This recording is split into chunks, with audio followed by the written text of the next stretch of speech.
안녕하세요.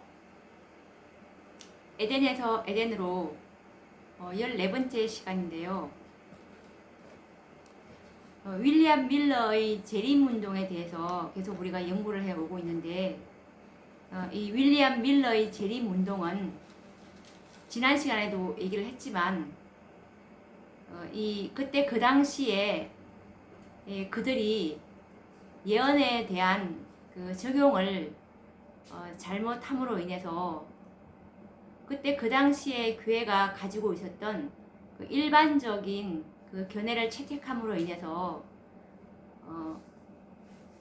했던 대실망이었지만 하나님의 그 섭리의 계획은 그대로 이게 성취가 되었는데, 우리가 지난 시간에도 이 윌리엄 밀러의 재림운동에 관한 그 대실망과 그 비교해서 예수님 당시에 제자들이 그때 그 당시에 유대 교회에서 가르침을 받았던 그 예언 해석을 그대로 제자들이 이제 고수함으로 인해서 그들이 십자가에서 이제 크게 이제 실망했던 그 경험을 우리가 비교를 해보았는데, 이 예수님께서 초림하셨을 때 제자들이 천국 복음을 전파했던 그 경험이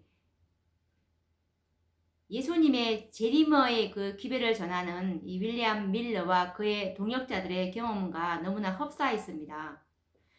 그래서 오늘은 이 윌리엄 밀러가 그때 다니엘 8장 14절을 근거로 해서 그때 그 당시에 교회가 일반적으로 가지고 있었던 그 이 성소에 대한 이 잘못된 견해, 이것을 이제 같이 우리가 어떻게 잘못되었는지 한번 이것을 좀 더 구체적으로 연구를 해 보도록 하겠습니다. 이 성소 문제와 윌리엄 밀러라는 이 주제로 오늘 말씀을 연구해 보도록 하겠습니다.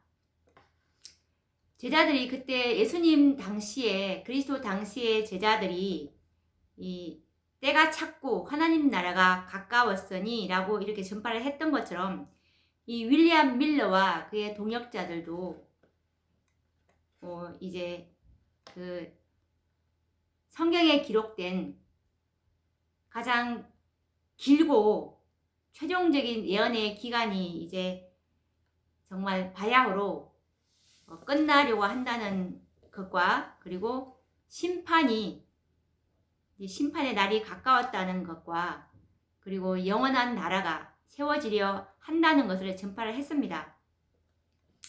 제자들이 증거했던 그 때는, 그 근거가 바로 다니엘서 9장의 70주일에 근거를 두었죠. 마찬가지로 이 윌리엄 밀러도 다니엘서 8장 14절에 그 2300일의 끝에 관한 기별이었는데, 이 초대의 제자들처럼 이 윌리엄 밀러와 그의 동역자들은 그들이 전하는 그 기별의 의미를 충분히 이해하지 못했습니다. 왜냐하면 법안권이 장악을 했던 그 종교 암흑 시대, 1260년 동안 이 오랜 세월이 이게 지나는 동안에 이제 교회 안에 그 형성된 오류들 때문에 그들이 이 예언 가운데 있는 중요한 점을 정확하게 해석할 수가 없게 되었습니다. 그래서 이 윌리엄 밀러와 그의 동역자들은 하나님께서 세상에 전하라고 하신 그 기별을 정확하게 그들 나름대로는 정확하게 한다고 했지만, 이 하나님께서 전하라고 하는 그 기별을, 그 맡긴 기별을 전하기는 했지만 그 의미를 이제 오해를 함으로 스스로 실망을 당하게 되었습니다. 그래서 윌리엄 밀러는 이 다니엘서 8장 14절에 2300주야까지니 그때에 성소가 정결하게 함을 입으리라 라고 한 이 말씀을 해석을 할 때 당시에 일반적으로 성소를 이 세상이라고 생각하던 그 견해를 채택했던 것입니다. 그래서 이 성소가 정결해진다는 그 말을 예수님께서 이제 재림하실 때 불로써 이 세상이 이제 깨끗해지는 것을 의미하는 것이라고 믿었던 것입니다. 그래서 이 윌리엄 밀러는 2300주야의 끝이 분명히 예언된 것을 볼 때 그것은 재림의 때를 알려주는 것이라고 이제 결론을 지었던 것입니다. 이 같은 이 잘못된 이 해석은 윌리엄 밀러가 이 성소에 관한 일반적인 견해를 받아들임으로써 기인된 것이었습니다. 예수님의 희생과 그리고 제사장 직분을 표상하는 그 구약시대의 상징적 의식에서 성소를 정결케 하는 일은 제사장이 하는 연중 봉사 중에 맨 마지막 최후의 봉사였는데 이 최후의 봉사는 속죄 사업을 완성하는 일이고 그리고 이스라엘 사람들의 그 죄를 도말하고 제거해 버리는 일이었습니다. 그리고 이것은 하늘의 기록책에 적혀 있는 이 하나님의 백성의 죄를 도말하고 제거하는 하늘의 이 대제사장 그리스도의 최후의 봉사를 예표하는 것이었습니다. 이 지성소에서 하시는 이 최후의 봉사, 이것은 조사하는 일이고 이것은 심판하는 일로서 예수님께서 이 권세와 영광으로 구름을 타고 재림하시기 전에 있을 일이었습니다. 왜냐하면 예수님께서 이 재림하실 때는 모든 사건이 다 결정된 뒤가 되기 때문입니다. 그래서 이 계시록 22장 12절에 보시면 보라 내가 속히 오리니 내가 줄 상이 있어 각 사람에게 그의 일한 대로 갚아주리라고 말씀을 하셨습니다. 그리고 요한계시록 14장 7절 말씀에는 하나님을 두려워하며 그에게 영광을 돌리라. 이는 그의 심판하실 시간이 이르렀음이라 라고 한 이 첫째 천사의 기별은 재림 전에 있을 이 심판을 말하는 것입니다. 이 경고를 전한 이 윌리엄 밀러와 그의 동역자들은 이 올바른 기별을 바로 그 기별이 요구되는 올바른 때에 이제 선포를 했는데 그렇지만 이것은 마치 그 초기의 제자들이 다니엘서 9장을 근거로 때가 찼고 하나님 나라가 가까웠다는 기별을 전하기는 했지만 바로 그 성경 가운데 메시아가 이제 죽으실 것이라는 것에 대한 그 예언이 있는 것을 그들이 깨닫지 못했던 것처럼 윌리엄 밀러와 그의 동역자들도 다니엘 이 8장 14절과 그리고 요한계시록 14장 7절을 근거로 해서 기별을 전하기는 했지만 이 재림 전에 해야 할 그 다른 기별이 그 같은 계시록 14장에 기록되어 있는 사실을 그들이 깨닫지 못했던 것입니다. 제자들이 이 70주일의 끝에 건설될 그 하나님의 나라, 이것이 은혜의 왕국이었는데 이 은혜의 왕국에 대해서 이제 오해를 했던 것처럼 그들은 이 예수님께서 이제 은혜의 왕국에 들어가는 것이 아니라 예수님의 그 재림으로 오해를 해서 이제 영광의 보좌에 오르실 예수님, 그런 메시아를 기다리고 있던 것처럼 이렇게 오해를 했던 것처럼 재림 신자들도 2300주야가 마칠 때 그 일어날 사건을 오해하고 있었던 것입니다. 이 두 경우인 이 제자들의 그 실망과 그리고 이 윌리엄 밀러와 그의 동역자들의 이 경우는 다 같이 이 진리에 대해서 사람들의 마음을 어둡게 하는 일반적인 오류를 그냥 받아들이거나 그리고 고집을 함으로써 생긴 일이었던 것입니다.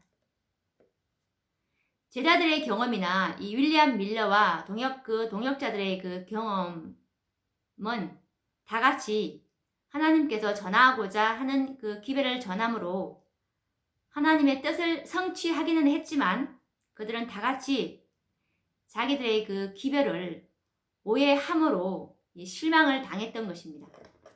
그런데 하나님께서는 그 심판에 대한 그 경고를 이 윌리엄 밀러와 그의 동역자들이 이제 심판에 대한 경고를 그들이 해석하는 그대로 전파하도록 버려두심으로써 하나님의 자비로운 목적을 성취를 하셨습니다.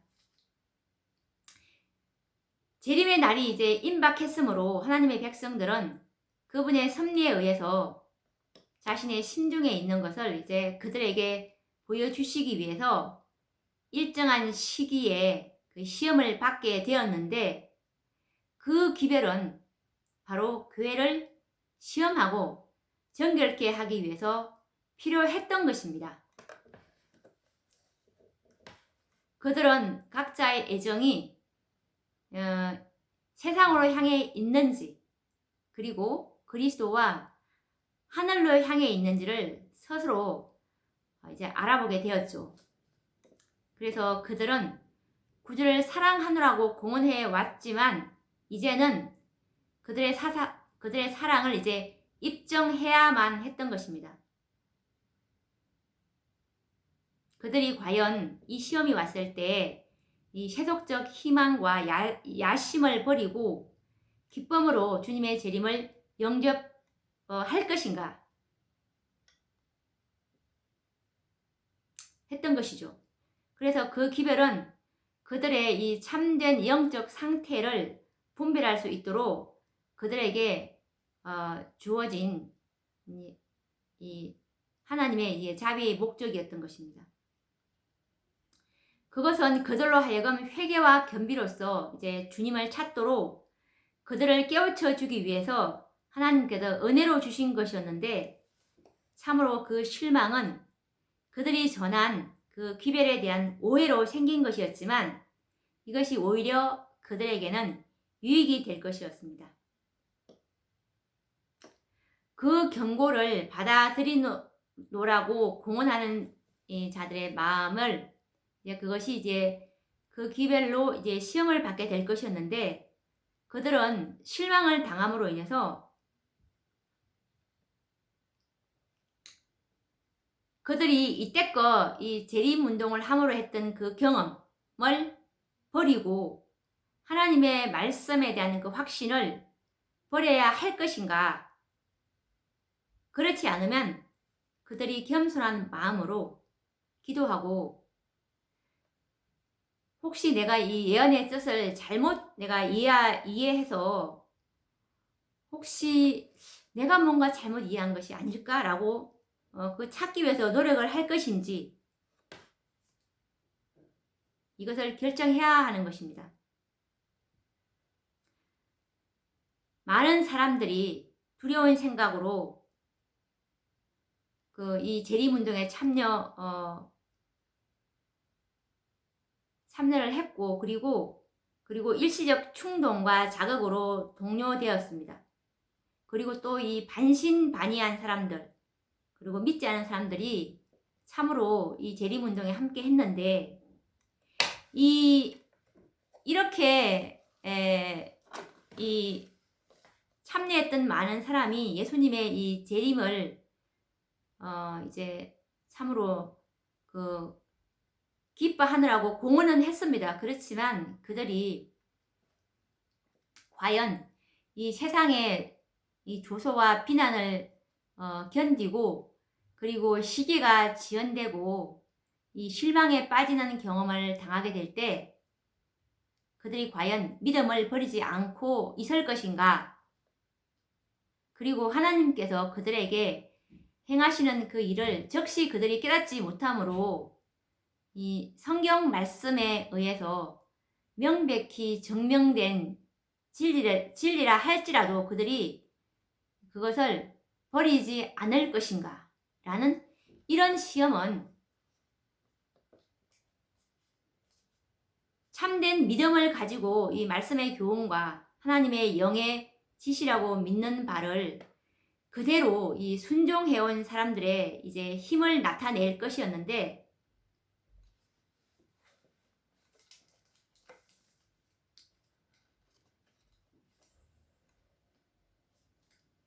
이 시험은 그들이 이 성경을 성경 자체의 해석대로 삼지 않고 사람의 견해나 그리고 해석을 받아들이는 것이 얼마나 위험한 일임을 이제 이 경험을 통해서 이제 가르쳐 줄 것이었습니다. 그들의 잘못으로 생겨난 이 혼란과 이 슬픔은 이 믿음의 자녀들을 이제 교정시켜 줄 것이었습니다. 그래서 이 실망을 계기로 그들은 이 예언의 말씀을 더욱더 이제 세밀히 연구할 것이었고 그들이 가진 이 믿음의 기초를 더욱더 성경 말씀으로 엄밀히 이제 검토를 해 보게 될 것입니다. 비록 그들이 그 당시에 일반 그리스도 교회가 널리 인정하는 것이라도 그것이 성경의 진리에 기초한 것이 아니라면 이것은 우리가 반드시 거부를 해야 된다라는 이 사실을 그들은 쓰라린 실망 가운데서 배우게 될 것이었습니다. 이 윌리엄 밀러와 이제 그 동역자들, 이 재림 운동을 했던 그 동역자들에게는 이 초기의 제자들과 마찬가지로 그 실현의 시간이 이해할 수 없는 듯이 보였지만은 이제 그 후에 가서는 그것이 명백하게 밝혀질 것이었습니다.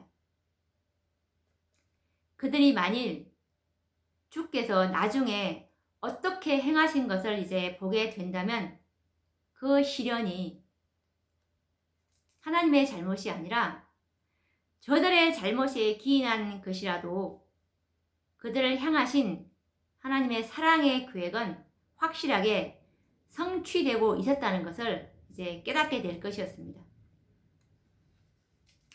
그들은 하나님의 성경 말씀에서 귀중한 경험을 통해서 이제 배우게 될 것이었는데 어떤 성경 말씀이냐면 주는 가장 자비하시고 긍휼히 여기시는 자시며 여호와의 모든 길은 그 언약과 증거를 지키는 자에게 인자와 진리로다 라는 것을 경험을 통해서 이제 배우게 될 것이었습니다. 이 재림이 가까웠다는 이 선포와 함께 종교적 대각성이 일어날 것이라는 이 사실이 이 요한계시록 14장에 이제 첫째 천사의 기별에 예언되어 있죠. 첫째 천사의 기별을 한번 읽어보도록 하겠습니다. 계시록 14장 6절과 7절 말씀인데 또 보니 다른 천사가 공중에 날아가는데 땅에 거하는 자들 곧 여러 나라와 족속과 방언과 백성에게 전할 영원한 복음을 가졌더라. 그가 큰 음성으로 가로되 하나님을 두려워하며 그에게 영광을 돌리라. 이는 그의 심판하실 시간이 이르렀음이니 하늘과 땅과 바다와 물들의 근원을 만드신 이를 경배하라 하더라. 라고 이렇게 이제 예언되어 있는데 이 한 천사가 이와 같은 그 경고를 전달하는 자가 된다는 사실은 참으로 의미가 깊은데요. 지혜로우신 하나님께서는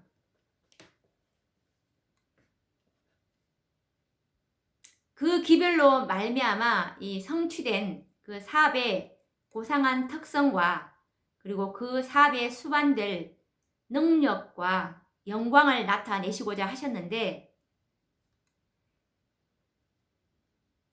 이 한 천사가 공중에 날면서 큰 음성으로 경고를 하는데, 땅에 거하는 자들, 곧 여러 나라와 족속과 백성과 방언에게 전파한다는 것은 바로 이 운동의 이 신속성과 이 운동은 세계적인 그 범위를 분명히 알려주고 있습니다. 그 기별 자체는 그 운동이 일어날 시기에 대해서 빛을 비춰주고 있는데, 그 기별은 바로 이 심판의 시작을 알려주고 있습니다. 각 시대마다 이제 구원의 기별은 전파되어 왔죠. 그렇지만 이 첫째 천사의 기별은 오직 이 말세에만 전해질 이 복음의 기별의 일부분입니다. 왜냐하면 이 심판의 때는 말세가 되어야 시작되기 때문입니다. 다니엘서가 그 사실을 말해주고 있는데, 이 다니엘 12장 4절에 보시면 마지막 때까지 이제 이 봉안에 두라고 말씀하셨고, 그리고 그때가 이르기 전에는 그 모든 예언의 성취의 기초를 둔 이 심판에 관한 기별은 하나도 선포될 수가 없었습니다. 그런데 이제 선지자 다니엘은 마지막 때가 되면은 많은 사람이 빨리 왕래하면서 지식이 더하리라라고 기록을 하셨습니다. 그리고 이 사도 바울 당시에는 그리스도의 재림이 있을 것으로 기대하지 말라고 교회에게 분명히 경고를 하셨습니다. 데살로니가 후서 2장 3절에 그 말씀이 기록되어 있는데, 먼저 배도하는 일이 있고 저 불법의 사람 곧 멸망의 아들이 나타나기 전에는 이러지 아니하리라 라고 말을 했기 때문인데요.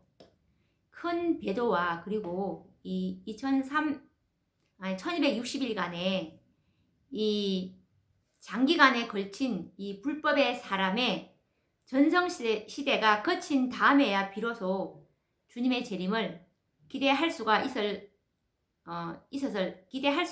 것이었습니다.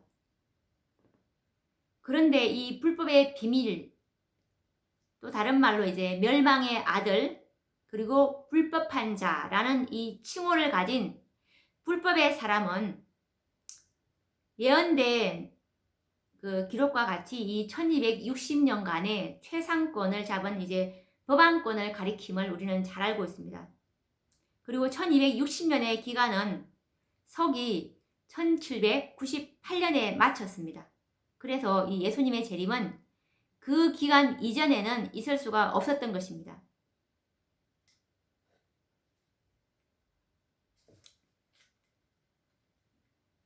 이 재림에 관한 기별은 과거에 전파된 일이 전혀 없습니다. 그리고 또 바울도 그런 기별을 전한 일이 없음을 우리가 알고 있는데, 이 바울도 그의 형제들에게 주님의 재림이 먼 미래에 있을 것이라고 가르쳤던 것이죠. 그리고 개혁자들도 이 재림 기별을 전하지 않았습니다. 예를 들면 이 마틴 루터도 심판은 그 당시에 마르틴 루터가 16세기 사람이지 않습니까? 그 당시부터 이제 300년 뒤에 재림이 있을 것이다. 이렇게 마틴 루터도 얘기했고, 그리고 이 1798년 이후로 이제 다니엘서가 개봉이 되었고, 예언의 지식은 전가되었고, 그리고 많은 사람이 이제 심판이 가까웠다는 그 엄숙한 기별을 전하기 시작했던 것입니다. 16세기의 위대한 종교 개혁처럼 이 재림 운동도 각 그리스도 교국에서 이제 동시에 일어났는데, 이 미국에만 있었던 것이 아니고 미국이 재림 운동의 중심지가 되었지만 이 미국에만 재림 운동이 일어났던 것이 아니고, 그때 그 당시에 이 재림 운동이 그리스도 교국에는 동시에 일어났습니다. 유럽과 아메리카에서 이 믿음이 독실하고 그리고 기도의 생애를 사는 사람들이 예언을 연구하고 성경을 주의 깊이 연구하는 중에 만물의 마지막이 가까웠다는 그 확신을 얻게 되었던 것이죠.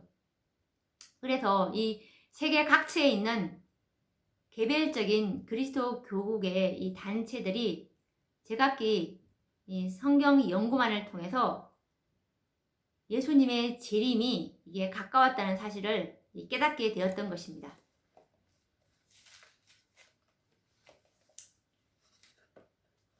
이 윌리엄 밀러가 심판의 때를 가리키는 예언을 해석한 지 윌리엄 밀러가 1818년도에 이 해석을 하지 않았습니까?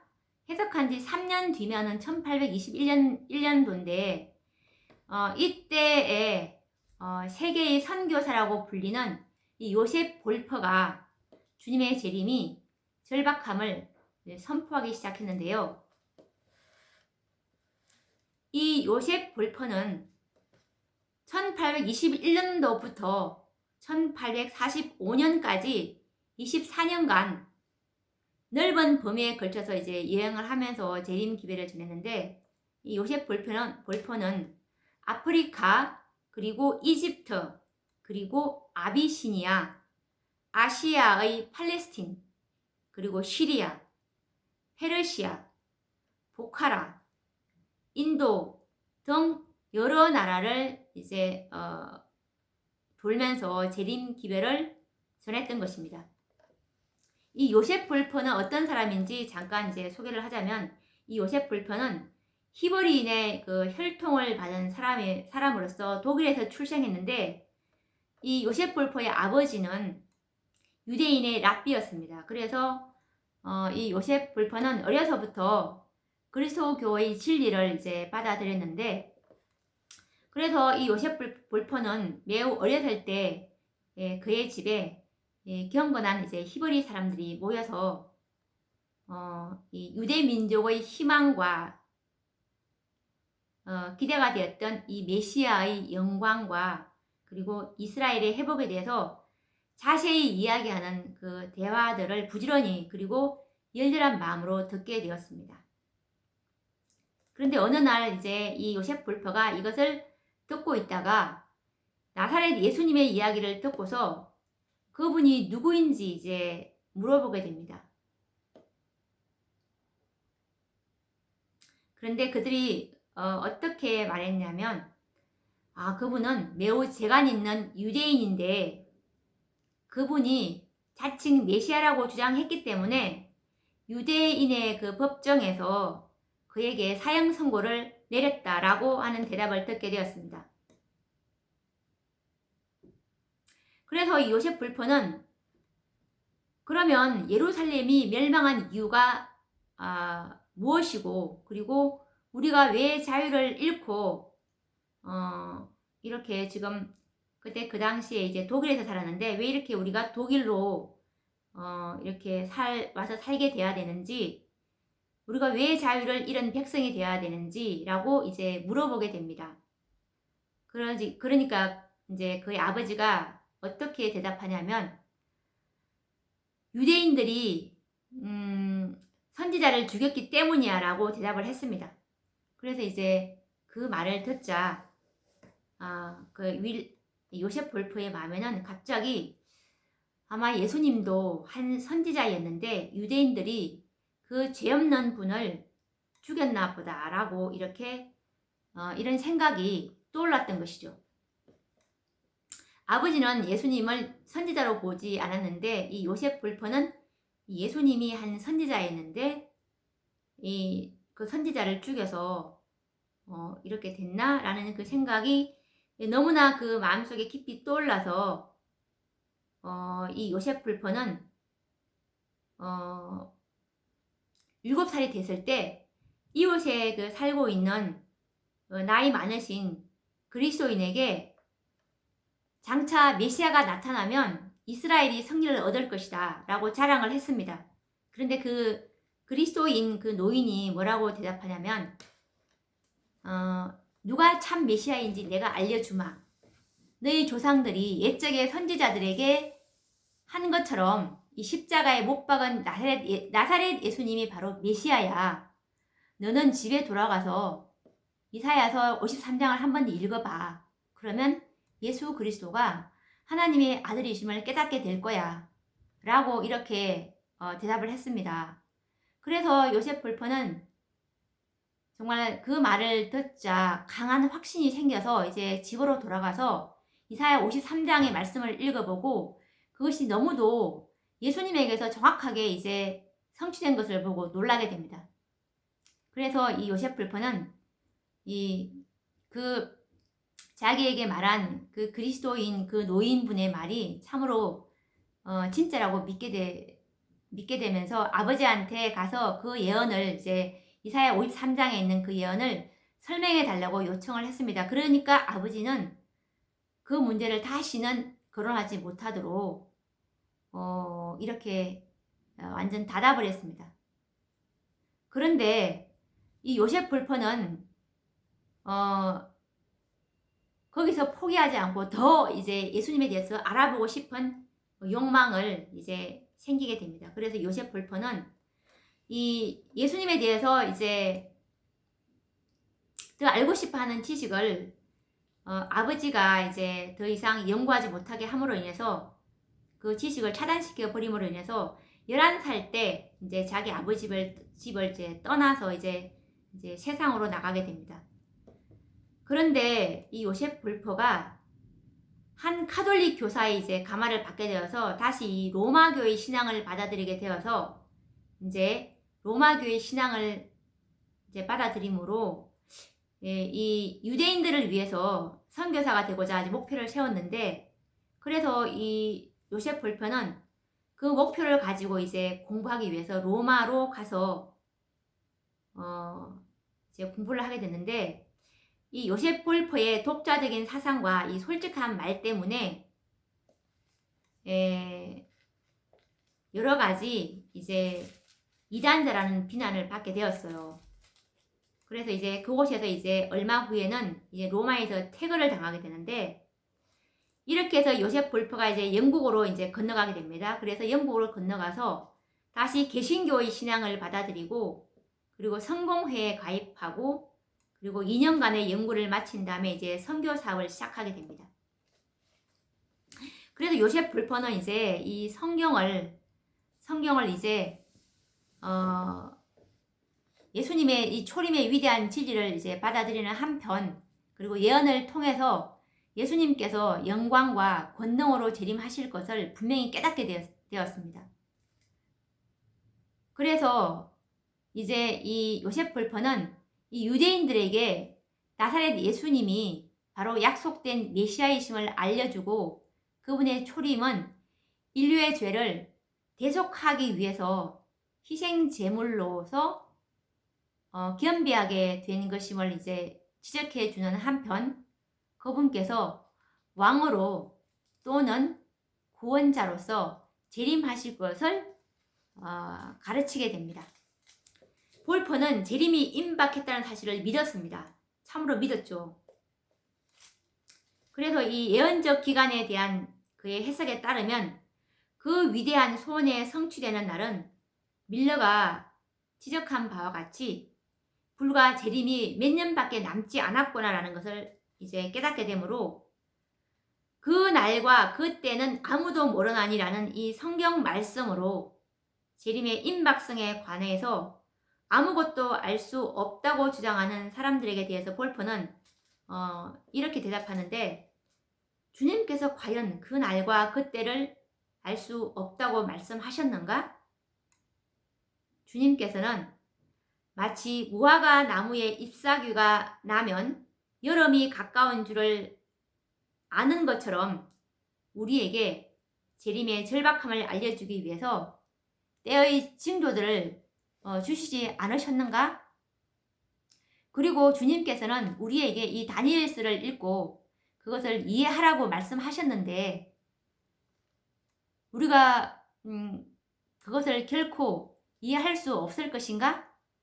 라고 생각을 하면서 이제 이 예언을 공부하게 되었던 것입니다.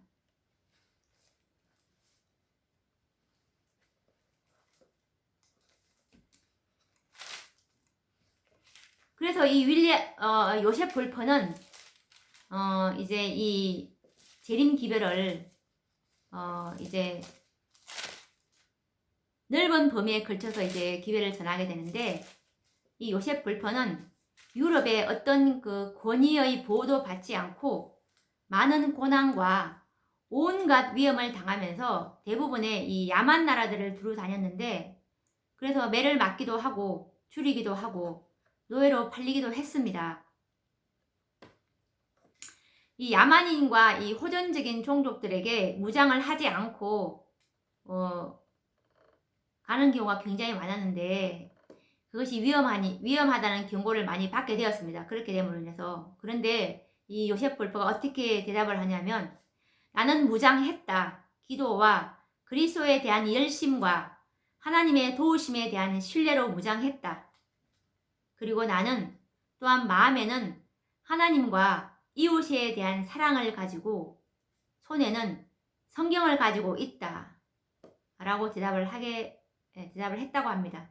그리고 이 요셉 볼퍼는 어디를 가든지 히브리 이 성경과 그리고 영어 성경을 가지고 다녔는데,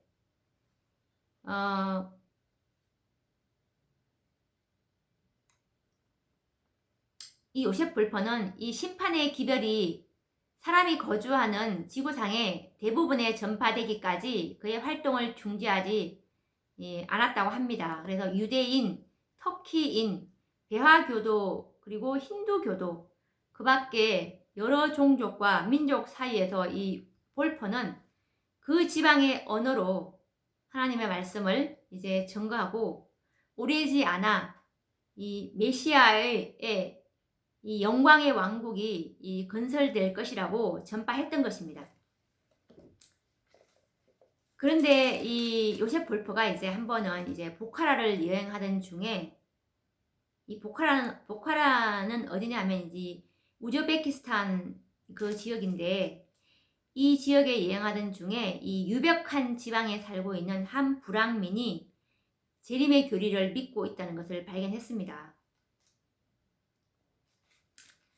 그때 그 당시에 상황을 어떻게 기록했냐면, 요셉 볼퍼가 이 예멘에 있는 아라비아인들은, 이 예멘은 어디에 있냐면은 이 사우디아라비아 그 밑에 있는 그 나라인데요. 작은 나라인데, 이 예멘에 있는 아라비아인들은 세에라라고 하는 책을 가지고 있었는데, 거기에는 그리스도의 재림과 그분께서 영광 중에 통치하실 사실이 기록되어 있었다.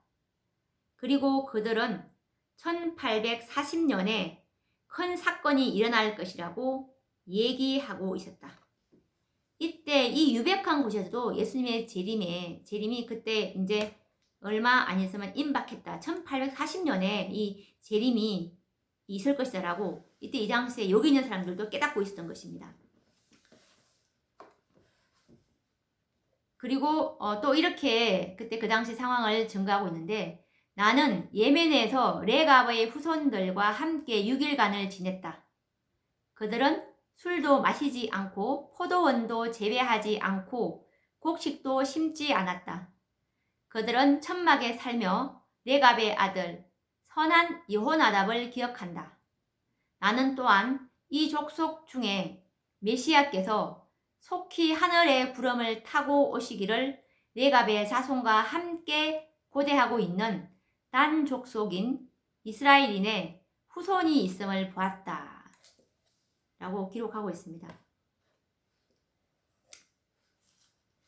그리고 또 이 영국에서는 이때 이 윌리엄 밀러의 재림 운동이 전 세계적으로 이제 전했던 기별이라고 우리가 이제 공부를 하고 있는데, 이 영국에서의 재림 운동을 한번 또 살펴보자면, 이 영국에서는 1826년에 재림의 기별이 전파되기 시작했습니다.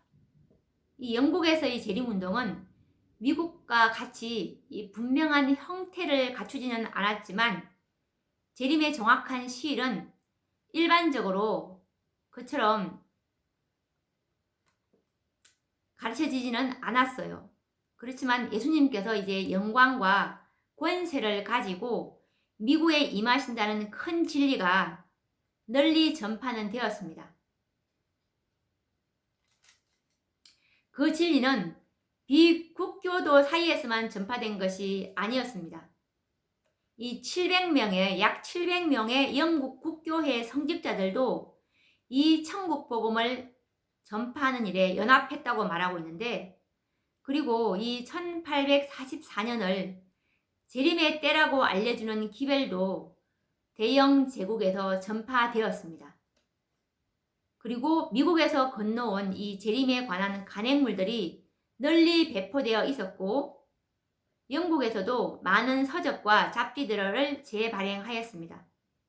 그리고 1842년에는 미국에서 재림신앙을 받아들인 이 로버트 윈트라는 영국인이 본국으로 돌아와서 주님의 재림을 전파했습니다.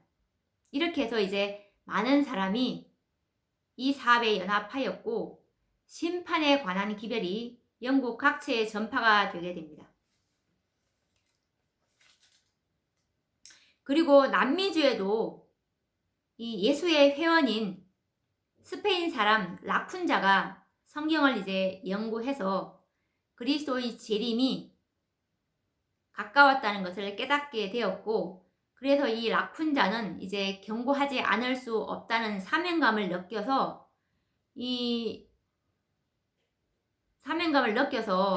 느꼈지만은 로마 교회의 이 견책이 두려워서 자기의 이름을 이제 이 랍비 벤 에스라라고 이제 바꿔서 마치 개종한 유대인처럼 이제 꾸며서 자기의 견해를 책으로 출판하게 되는데, 라쿤자는 18세기의 사람이었지만 이 라쿤자의 저서가 런던으로 가서 영어로 번역된 때는 1825년경이었습니다. 그래서 이 책의 발행은 영국에서 이미 재림 문제에 눈을 뜬 사람들의 관심을 증폭시키는데 매우 큰 역할을 하게 됩니다. 그리고 또 이 독일에서도 이 재림운동이 일어났는데, 이 독일에서는 18세기에 그 루터 교회의 목사이면서 이 성경학자고 평론가로 유명한 벵겔이라는 사람이 이 재림교리를 가르쳤는데요. 벵겔은 학업을 마치고 신학 연구를 시작했는데, 그가 받은 이 초기의 교육과 훈련은 이 벵겔이 마음의 본래부터 가지고 있던 엄숙한 생각과 종교적 기질을 깊게 하고 강하게 하였습니다. 그리스도의 재림의 진리가 이 벵겔의 마음에 확신을 준 것은 그가 이 강림절의 일요일에 사용할 설교 준비를 위해서 요한계시록 21장을 연구하던 때였는데, 이 벵겔은 이때에 이 요한계시록의 예언들을 과거 어느 때보다도 잘 이해하게 되었습니다.